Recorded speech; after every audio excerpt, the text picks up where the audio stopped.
Hi, everyone. Thanks. Makes me feel so much better. Well, hello. My name's Becky Paskin.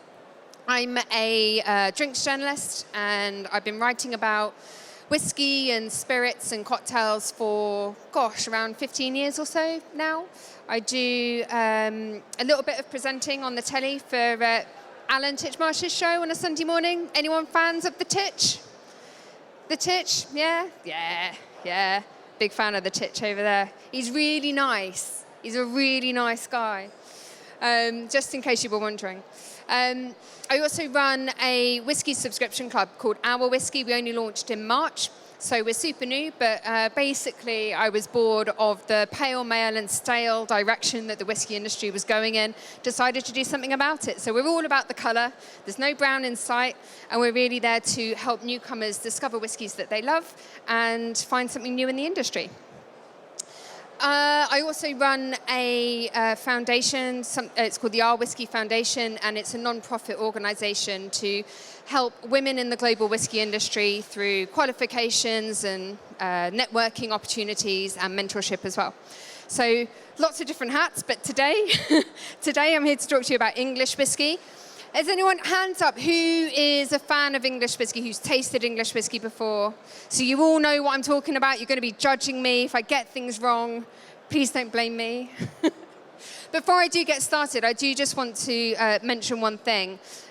Today's the 4th of July. We all know what that is, the 4th of July? It's Independence Day, right, for the States? Which is a bit weird, we're doing an English whiskey tasting on the 4th of July. But I couldn't let today go past without actually mentioning something about what's happening in the States. I personally think it's awful how backwards everything has been going. We're here to talk about English whiskey, and whiskey wouldn't be here. You'll find out in a moment. The English whiskey industry wouldn't be what it is today without the grit of the craft distillers in America. So, in honor of the people who are working in the States in the craft whiskey industry, I'm donating my fee today to a couple of abortion charities to help those people in the States through. Well, I didn't say it for the round of applause, but thanks anyway. Okay, so English whiskey. It's a funny thing, English whiskey, because we see it as quite a new industry. We think it's maybe not got the heritage and history as, say, Scotch or Irish whiskey, or certainly bourbon. But the reality is that it does. Does anyone know when English whiskey sort of first came about? When England started making whiskey? Well, if I told you it dates back to the 17th century. It dates back hundreds of years. And there has been a long tradition of distilling whiskey, just not in the last 100 years. And there's a whole story behind this. So Alfred Barnard, we all heard of Alfred Barnard, the very first whiskey journalist, the very first whiskey critic. He toured the distilleries of the United Kingdom and Ireland in 1880. Well, his book came out in 1887, so a few years before that. And in this book, it mostly details all of the different distilleries of Scotland and Ireland. But in there, he also highlights the distilleries, the whiskey distilleries of England. And he mentions at the time there were 10 distilleries that were working in England at the time, 4 of which were making whiskey. But we forget about these distilleries. Well, they're all closed, so that's kind of why. But what was really interesting about them, I'm going to name them now. Bankhall. Was that a big yay? Bankhall, yeah. Bankhall Distillery up in Liverpool. There was Bristol, down in Bristol, obviously. There was Vauxhall, again, up in Liverpool as well. And there was Lee Valley, which is Stratford, so East London. What was interesting about these whiskey distilleries and what he noted, and it's a really interesting book. And by the way, I've bought the Kindle version, so it's always on my laptop. So if I need to Google something, I can just go in and search for what Alfred Barnard said. He's a brilliant, brilliant writer. What was interesting about these distilleries was, while the majority of spirit that they created was what they called plain spirit. So the plain spirit was sent off to the gin rectifiers of usually London. So it all went off to make gin. But a proportion of it did go off to make, was made as English whiskey. Mostly made from grain. So wheat was predominant, barley obviously as well. But oats featured a massive part in English whiskey history. Now, there was one distillery in particular, Lee Valley, and the makeup of it is actually really fascinating. Really, well, I find it fascinating as a whiskey. Do we have whiskey geeks here? I'm hoping you'll all, yeah, good, thank you. Thank you, nice wave of the hands at the back. I know you're a whiskey geek, come on, where's your arm? Lee Valley was interesting because not only was it situated in a part of London which had no real access to water, was far away from the city of London and from life, but it also was really ahead of its time. Around this time, all washbacks in distilleries in Scotland in particular were all made of wood. This distillery, Lee Valley, its washbacks were made of metal, which in itself is weird. Alfred Barnard had never seen anything like it before. Not only that, it had 3 copper pot stills on which to make malt whiskey. So it was making triple distilled single malt whiskey, the only one in England doing so. So in England, we have a heritage of making triple distilled whiskey. Go and tell the Irish that. And the last thing which I found really, really interesting, for those people who understand the setups of distills and condensation, historically, Scotch whisky distilleries all had worm tubs as their condensers, which created a long, slow condensation of the spirit as it runs off of the still, creates a oily, waxy style of spirit. Lee Valley, according to Alfred Barnard, was the very first distillery that he had ever seen that had an early model of a shell and tube condenser, which is the one that we see in most distilleries today. So when we think about English whiskey and how it's a new category, part of the new world of whiskey that we discuss, actually, there was a distillery operating at the end of the 19th century, which had all of these modern features that we now see in many Scotch whisky distilleries today. Isn't that fascinating? Lots of nods, yes, very exciting. See, this is why I have a copy of it on my laptop, so I can reference it. Okay.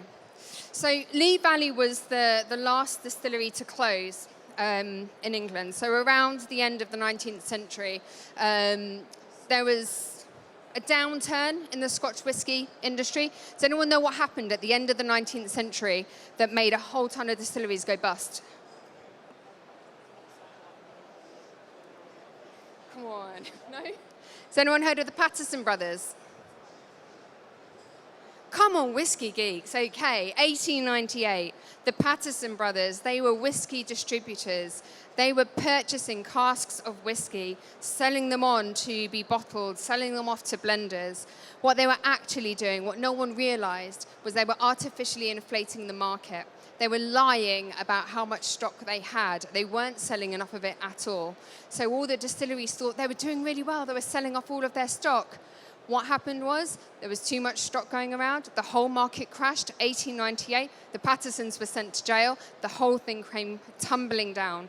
A ton of Scotch whisky distilleries closed. There was a massive boom period leading up to this point. It wasn't just the Pattersons. Some other things happened as well. But around the end of the 19th century, start of the 20th, a load of distilleries closed. And that was when all of the English distilleries closed as well. Scotland brought them all tumbling down. So 1903 was when Lee Valley finally shut its doors, and that was the end of English whiskey's first chapter. Fast forward 100 years, English whiskey's next chapter opens with, does anyone know the first distillery in England to open in modern times? It's one you may not have heard of because their brand isn't really around. It was Hickson and Healy. It was a collaboration between St Austell's Brewery in Cornwall and Healy's Cider Farm. And they were distilling the beer that came out of St Austell Brewery. And they created a single malt called Hickson and Healy. You can buy it today, it's around. But at the time, it wasn't really shouted about. It was one of those small experiments that distilleries often do, and they don't really say anything about it. Well, they used to. Now everyone's got a marketing opportunity. Everything's innovation. But then come along in 2005, 2006 was the St George's Distillery, English whiskey company in Norfolk. And of course, it was called the English Whisky Company because they were touted as the first company to bring English whiskey back to life. And from that point on, things just got better and better and better.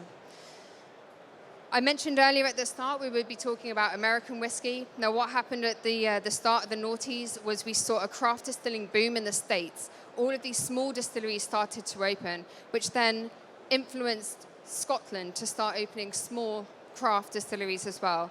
From about 2005 onwards, we start to see the amount of new distilleries in Scotland ramp up, and the same happened in England, albeit maybe a few years later.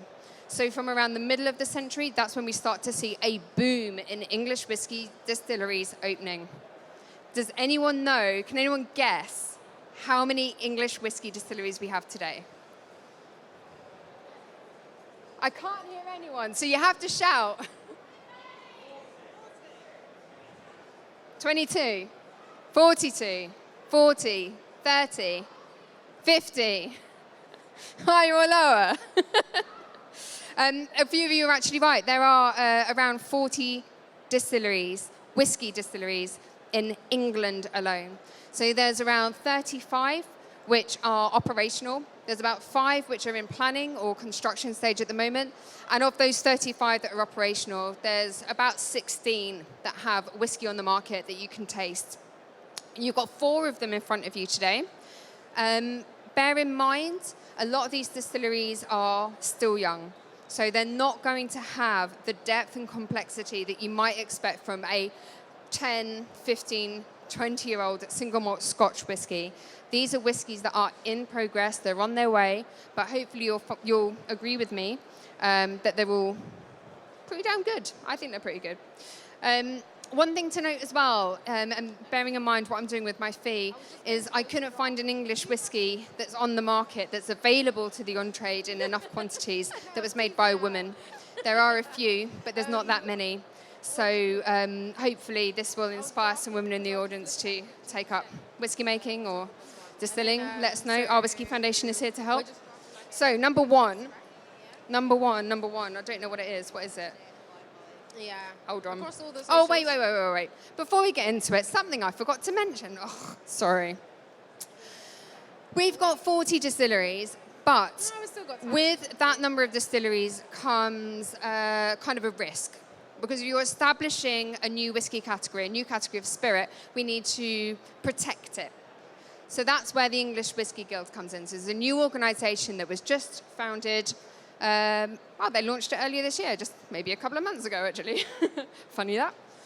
Great timing this. They founded the English Whisky Guild to establish exactly what English whiskey is. Can anyone tell me what English whiskey is? Hold on, I'm going to do roving mic. Sorry, I know you said stay in place, but I won't. Who's saying? Who has? Go on, go. Whiskey made in England. Correct. Woo! Anyone else? What is English whiskey? Copper stills. Copper stills. There we go. Anybody else? No enzymes. Interesting. Anybody else? Here we go. Grain sauce from England. Brown sauce. Brown sauce. Grains. Grains from England. Excellent. Now listen. English whiskey has to be matured for 3 years. Apart from that, has to be distilled, has to be made in doesn't have to be made in England. There are no rules. There is no definition of English whiskey yet. So English whiskey falls under the general legislation for whiskey within the EU. So it has to be matured for 3 years, has to be made from grain, fermented mash that's distilled and put into a wooden vessel. That's it. There is nothing governing English whiskey, which is why we need to have legislation. Now, I will read this off my laptop because I can't remember everything. What the English Whisky Guild have done is put together a technical file to submit to describe exactly what English whiskey is. And I'm going to read to you some of the things that they think it should be. Who said English grain? Point. You get a point. British grain. British grain, water and yeast. So yeast has to be sourced from the UK. Has to be distilled and created in England, that's a given. Matured in wooden casks for up to 700 litres for at least 3 years. That's what Scotch whisky does as well, so there's some borrowing here from what Scotland is doing. This is where things get a little bit different. In Scotland, single malt whisky has to be batch distilled on 2 copper pot stills.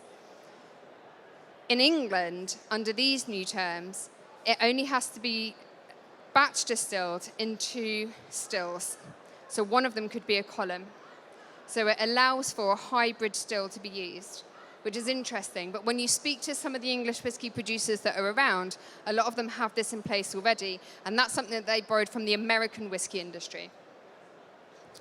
There's a provision also here for different grains to be used. So there could be a denomination for English rye whisky.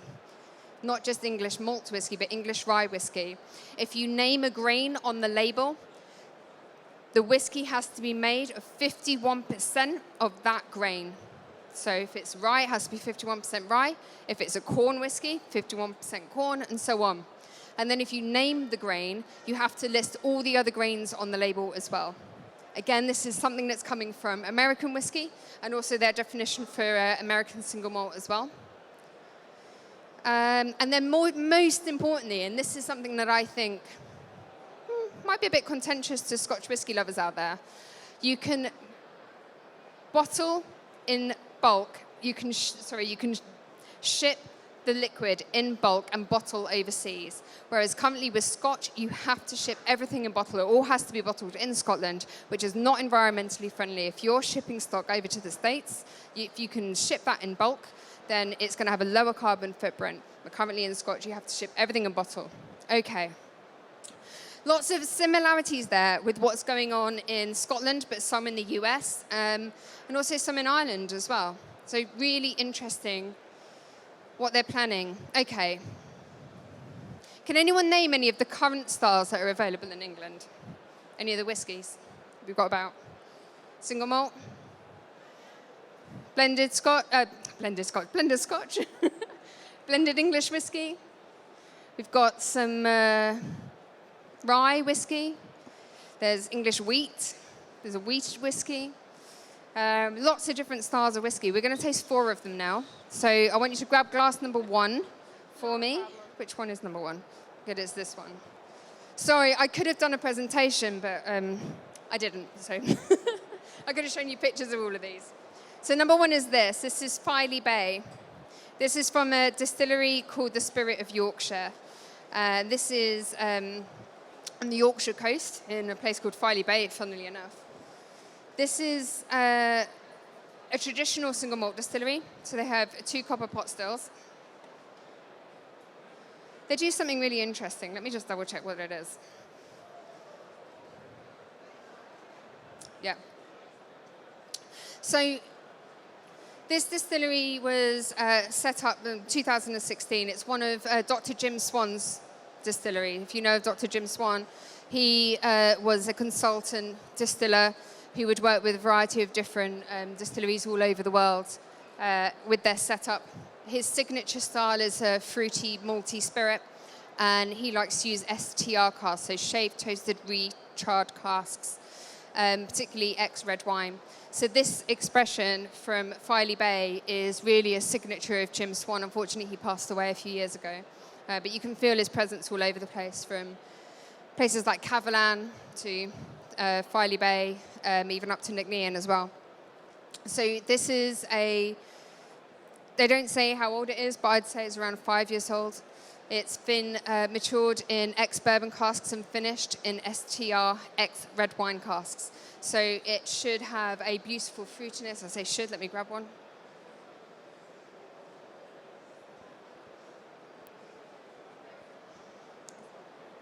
It's what? Very strong. It's 46%. Thanks, sorry. 46% ABV. What else do we have here? What's interesting about this distillery is it has 2 copper pot stills, but going back to what I said about the new definitions for English whiskey, one of the pot stills has a column on it. So it's double batch distilled, but in a column as well, which should theoretically create a lighter style of spirit, lighter, perhaps maybe fruitier, easier to sip. And then with the maturation in the STR cask, that should also impart a little bit more fruitiness. There should be some spice from the cask. What kind of tasting notes is everyone getting?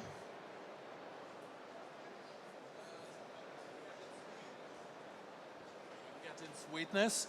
Sweetness, yep, definitely. Hold on, I'm coming over here. Oh, I'm not sure. Sweetness. A bit metallic. Metallic, okay. Quite like apples and grapes and. Apples and grapes, I like that. You were great sitting in the front. If anyone ever had those beer sweets as kids? Bears. Beer. Beer. As in like alcoholic beverage, beer. So you know how they had like Coca-Cola bottles, but then they also had little beer glasses as well? What is the matter with you? A beer sweet? No. Am I nuts? I've never heard of this. Has anyone else heard of a beer sweet? In Germany?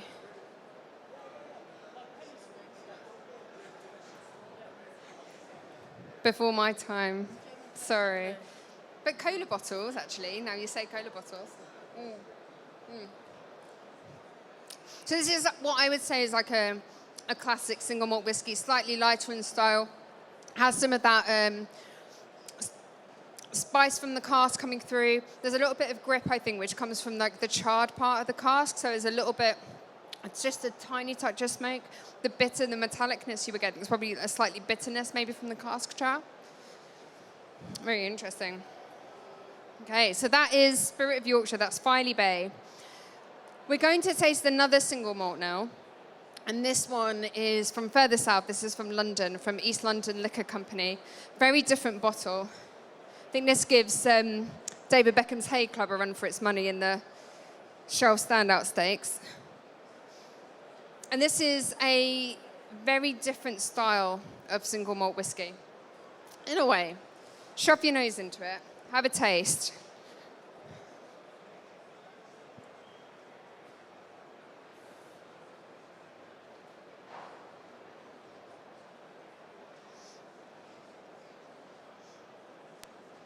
So this is an interesting one. So East London Liquor Company was founded in 2014, and it was set up as a disruptive distillery, shall we say. The newspapers like to call it the hipsters distillery. Of course, it's in East London, so of course they're going to say that. But what they do there is quite interesting. So they do a range of gins and vodkas and canned cocktails and other spirits.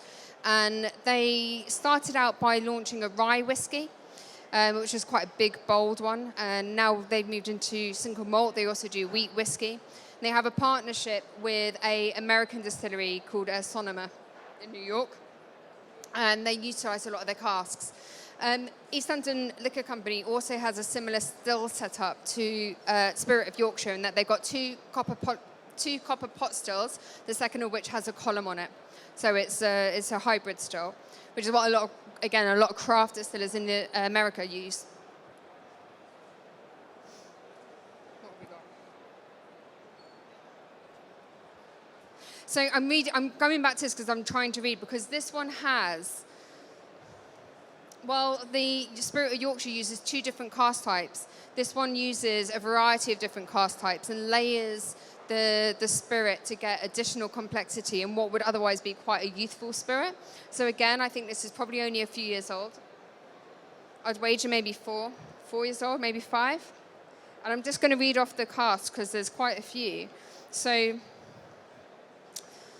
they are aging their spirit, which, by the way, they're making spirit using the column still and then not using the column, so taking the plates out, and then they're blending those two distillate styles together, which is a very Japanese approach to making whiskey. And then they mature that spirit in aged in regenerated French oak, red wine casks, small rye casks, and small bourbon casks from Sonoma Distilling. And they also use other Kentucky bourbon and London rye casks. So that's why I read it off. There's such a list of them. But what that does is each spirit is allowed to mature and develop different kinds of flavors in the cask. And then when it comes to blending, they can layer all of those different flavors together to add that complexity. Roving Mike is coming around, so get those tasting notes ready. All right, I'm coming back. Mark Loveman, what's your thought? There's a pepperiness to it, I think. I was about to say malty, but that's fairly obvious. So, Peppery, malty. Yeah, definitely get it. Anyone getting the fruit? With my post-COVID tastes, not necessarily. I'm getting it's quite agave on the nose. Yeah, I get agave. It's that kind of like fresh herbaceousness, which might actually come from the rye casks that they use. How about back here? Put a hand up a lot. What do you think of this one? Which one? The East London Liquor Company, yeah. Yeah, it's a lot of cacao on the nose. It's beautiful. Cacao, I like cacao. So no one's looking at me now. What do we think? I was going to say coffee, like Coffee? really rich and smoky. Yeah, I agree. It does smell like chocolate. Is anyone else getting chocolate? Yeah? Yeah? Oh, we want. Oh no, we're here. We're running around. I was just about to say that. Yeah, really, taste the aftertaste of chocolate. Yeah, I like that. Yeah. It's kind of like you know those you get a box of chocolates with like all different liqueur chocolates in there. It's like this one's like a cherry liqueur chocolate thing. Can you tell that this has got like maybe that added complexity, a bit more depth to it than the first one? A lot of that I think comes from the cask makeup that they used. Okay, how am I doing for time? Oh, we're good. Okay. Right, number three. This is a really interesting one. So we're moving now, number 3, we're heading over to Suffolk, to Adnams. Now, Adnams is very well known for its beer.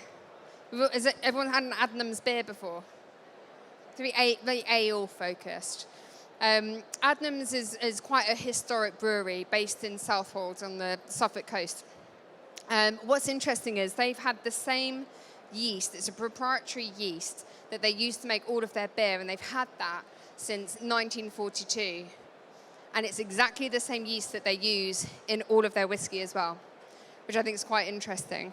So a lot of these new distilleries that are coming up, and not just in England, but around the world as well, they're really leaning on their local culture, their local heritage, their identity to be a point of difference, as it were.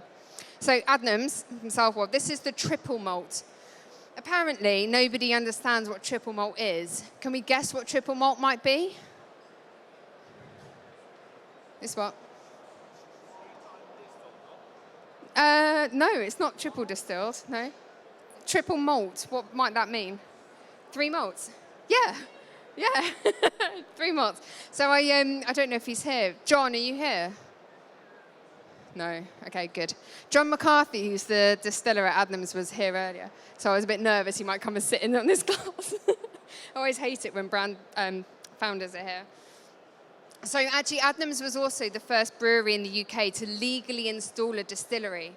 So even in Scotland, breweries weren't allowed to have distilleries. So Adnams was the first. So triple malt is indeed a blend of 3 different malts. It's made with wheat, barley, and oats. And of course, the use of oats has been quite a traditional thing in English whiskey, as we saw from those entries from Alfred Barnard. A lot of the distilleries that he saw, all 4 of them, he listed oats as being part of the grain mash bill that a lot of the distillers were using in England at the time. So the triple malt, number 3, if you've lost count. It's a really interesting, slightly different nose to the first 2, almost softer.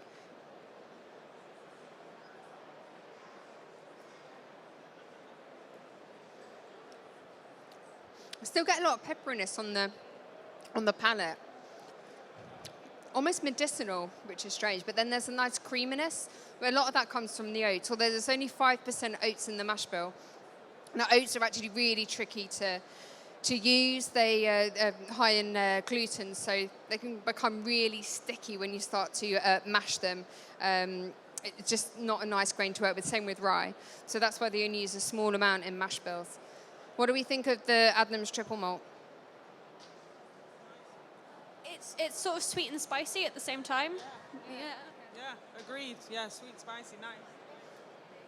Like, It would work really well in coffee. I feel like it would work really well in a short macchiato or something along those lines. yeah, would work well in a coffee drink, like espresso martini, perhaps. Would be amazing. See, I'm a massive advocate for whiskey in espresso martinis. I think it's so much better than vodka. Sorry. What do you guys think? Yeah, nice. Very creamy. Very Three malts, are they different casks? It's a mash bill. So it's 3 malts that come together in the mash bill, and then they're fermented and distilled together. Yeah. I think I'm getting a bit of coconut, maybe, to get dry coconut, not too sweet. So this is matured in predominantly new American oak cask, so a lot of virgin oak. So those oak lactones, the coconuttiness would be what you're picking up there, I guess. Girls, what do you think? I think they're really interesting to taste, actually. And I like the idea that this is, I suppose, a historical style that's being reviewed. So I think that any brown spirit where you have something that's new in the market is interesting to consumers, and it's exciting to taste them. Very good answer. Thank you. Are we enjoying this? What do we think of here? Good? Favourite of the 3 so far? Yeah, I think it's pretty traitorous because it's very easy to drink. It is easy to drink, isn't it? I don't think I said the ABV. Let me just double check them. So, funnily enough, the triple malt is 47% ABV. I didn't mention, but the East London Liquor Company was 48%, and the Filey Bay is 46%. So we're jumping about in the 40s a little bit. We will be jumping up, way up, for the last one, though, which is one of my favorites. I don't want to plant anything in your head. Pun not intended, because we're moving into farming. So the last one, number 4, is Oxford Rye. Has anyone tried Oxford Rye before? No? No one else? Has anyone tried an English rye whiskey before? Has anyone tried a rye whiskey from the UK before? Few nods. So rye whiskey has obviously been growing in popularity in the US for a long time. And in Scotland, there are a few distillers who have been playing about with rye whiskey, creating a Scottish take on this brilliant grain. So rye characteristics tend to be quite peppery, grassy, mentholic, bready. You get a nice breadiness from it, but also a lovely fruitiness too. And there's a distillery down in Oxford called the Oxford Artisan Distillery. You could shorten it to Toad. Apparently they don't like that anymore, so we have to move away from saying that. But still, they think they need to shorten it because Oxford Artisan Distillery is such a mouthful. It's a beautiful little distillery in Oxford, and it has a really lovely approach to whiskey making, which is, I would say, quite unique, particularly in the UK. Has anyone been to Oxford Distillery? Has anyone seen it? And even in pictures? You're a little geek over there. So they've got the most wonderful stills. So the founders were quite eccentric, and the stills that they designed are kind of inspired by, is it 20,000 Leagues Under the Sea, or is it 40? I always get it mixed up. 20,000 Leagues Under the Sea, Jules Verne meets steampunk, meets whiskey, meets Victorian Railroad, if that makes sense. They are crazy stills. So is one pot in the middle, which resembles a old Victorian diving bell.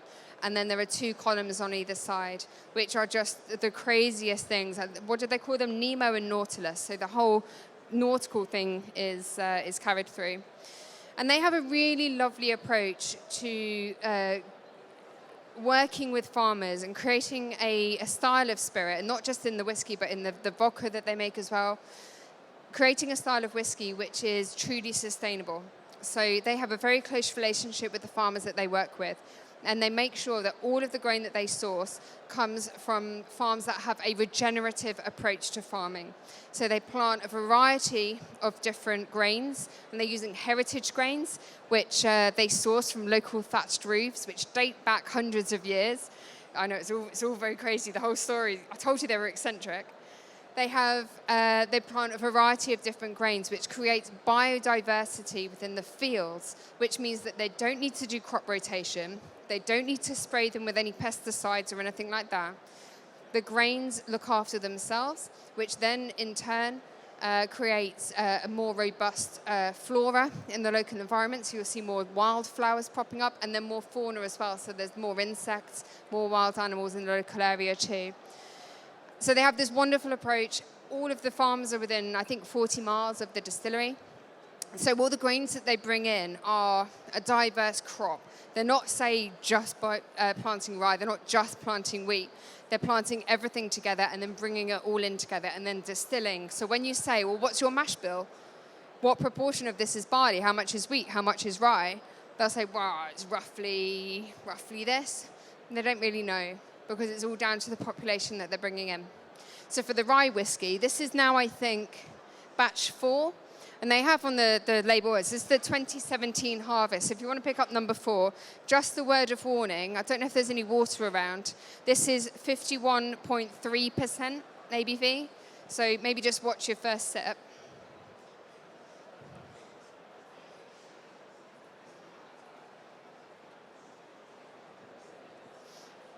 So this one is matured in a mixture of ex-bourbon casks of a variety of different origins, so lots of different distilleries around the States, I think probably just Kentucky, different toast levels as well, and also different sizes. So again, they're trying to look to the casks that they're using to create that depth and complexity in the spirit.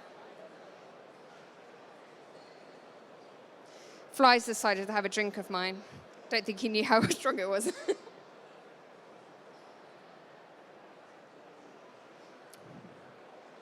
You really get that breadiness on this one. I don't know if anyone's been to or comes from Denmark, one of the Scandinavian countries where rye bread is predominant, like good rye bread. For me, it tastes like a toasted rye bread, really well buttered, splodge of blackcurrant jam, a little bit nutty, dried apricots.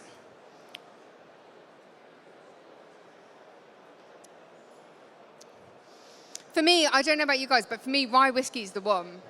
I'm loving the direction that English whiskey is going when it comes to rye. So this isn't obviously the only rye whiskey that's available in England.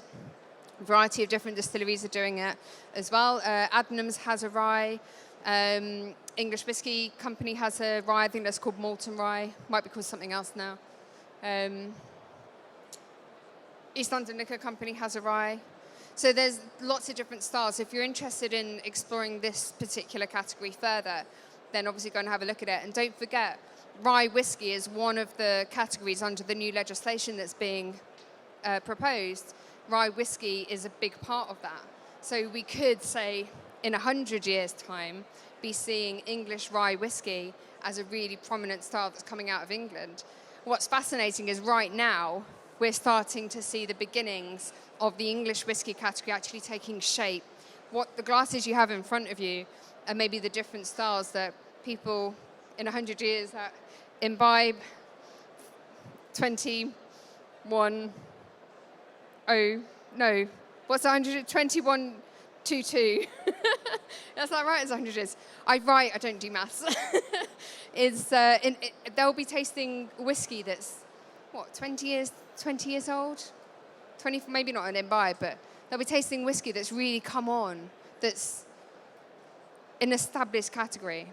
All right, roving microphones going around. I want to talk with you guys about rye. Tell me what you think. What do you think? It's very good. Great tasting note. Very good. Anybody else? Charlie? I'm just drinking some water. Great tasting note. Prepare. I know you want to have a tasting note. No, it's amazing. It's kind of like creamy, but goes into that spice at the end. So you get like a nice full body and then come out with that dry, spicy kind of finish. It's got a slightly dry finish as well, hasn't it? How about you ladies up here? What do you think? don't know. A little spicy on the red. Yeah, a little spicy. Yeah. It's a little spicy. Yeah. Is that because of the alcohol or the grain? Yeah. Yeah. How about you guys back here? What are your thoughts on the rye whiskey? It's a bit like banana bread. Yes. Like a little bit like almonds, banana bread, like mushy. Totally agree. Yeah, I love that. Yeah, it is mushy banana bread. Love it. How about you guys? Thoughts? Yeah, good, powerful. Yeah, fiery. At 51%, you'd think so. Don't forget to add water if it is a bit too punchy. Sorry, I'm moving around, aren't I? Jake, the cameraman, doesn't like me because I'm moving. He said, "Can you stay on this spot, please?" The way he marked it out. And I was like, "Yeah, sure." I'm off and away. So those are the 4 whiskies, which I hope give like a snapshot of the English whiskey scene as it stands right now. There's obviously 16 different brands that are available on the market. Not all of them maybe in the quantities that the on-trade could really purchase and continue stocking on a long-term basis, and a lot of them do come in batches, so you'll start to see things sort of evolving over time. The Oxford Rye whiskey, they name their different batches different names, so this one's called the Graduate, so batch number 5 will be called something else as well. So everything sort of comes in stages, but as with any kind of new emerging category, that's totally to be expected. Does anyone have any questions at all about English whiskey? Coming over here. Sorry, Jake. Making you run all over the place. You said about the role that English oats had played. Where do you see that kind of happening with some of the stuff coming up now? Oats there. Yes. Great question. Oats is one of those grains that I think has kind of been forgotten about within particularly Scotch whiskey. Now, Scotland used to use oats a lot in its mash bills as well. So back in the 1800s, oats were used quite a lot within Scotch. Obviously, oats is also forms a major part of Irish whiskey as well. So Irish single pot still. While we tend to think of it as being a blend of malted barley and unmalted barley, actually you can use a certain proportion of other grains within that blend as well. And a lot of them tend to use oats as well. And oats lend this kind of creaminess to a whiskey. So if you have a lovely, like, soft, creamy mouthfeel, that could be that from oats that have been in the blend too. Now, because England hasn't got a history really to look on, apart from what Alfred Barnard has seen back in the 1800s, late 1800s, it can really do whatever it wants. But I think it would be remiss of the industry to not pick up on the fact that oats played such a big part in those 4 big distilleries that we have details of back in Barnard's day. So to overlook oats within the industry is, I think we'll see oats playing a big part in English whiskey's future. Are there any other questions? No? Well, I'm going to be. Oh, sorry, Kate. Yeah. So you said there aren't any regulations yet. What is like the one thing that you think unifies these English whiskies? Like, is there something for you like brings the main character, or is there something that you can identify, or is it just still so like different amongst them all? Yeah, it's a good question. So obviously there's no regulations at the moment defining English whiskey. So my recommendation to English whiskey producers in terms of creating a style is I really think that distillers should just do them. Just you do you. Because every part of the UK, say Yorkshire, has a very different climate to Cornwall. There's an amazing distillery up in Derby. They call their whiskey called it Wireworks. The distillery's got a different name. And that whiskey is completely different. It's a reflection of the local place. They work with a local brewery to get yeast from them. Now, it would be a completely different case for Adnams in Southwold. They're leaning on their own proprietary yeast and their own environment and their own local culture and other businesses that they're working with. So I guess my answer would be, and it would be the same advice that I would give to any small distillery, is keep it personal. do a reflection of you, do a reflection of your local culture, of your local environment, the local businesses around you, partner with others, other wineries or breweries or even bread makers. There's a great distillery in Portland in Oregon, and they partnered with a local bakery using their sourdough yeast to make a whiskey that's a reflection of the food scene that's happening in Portland, which if you've ever been to Portland, it's an amazing food scene. Also working with other breweries around, because Portland's very known for its beer. I think if you're a distillery in any country, region, anywhere, just do a reflection of your local culture, be a reflection of your people, and of your food and of your drink in general. And the other thing that I would say is it can be very tempting to price your first releases very, very high, because you need to make that money back for your shareholders, and you also need to, people will be interested in buying your first releases. Don't get carried away, and don't just pander to the geeks, because the more that you just make whiskey for the top 10% of whiskey drinkers who are going to buy every release you get, talking about different yeast types, different fermentation times, different distillation strengths, and that sort of stuff is going to completely alienate your core audience, who are essentially new whiskey drinkers. They're new people coming through. Don't alienate them. They're your main core base. And that's the advice that I would give to any distillery, regardless of whether it's in England or not. Yeah. I think I'm getting a nod. That's it. That's my time, I'm afraid. Thank you all so, so much. My name's Becky Paskin. Appreciate you coming. Thank you. Woo.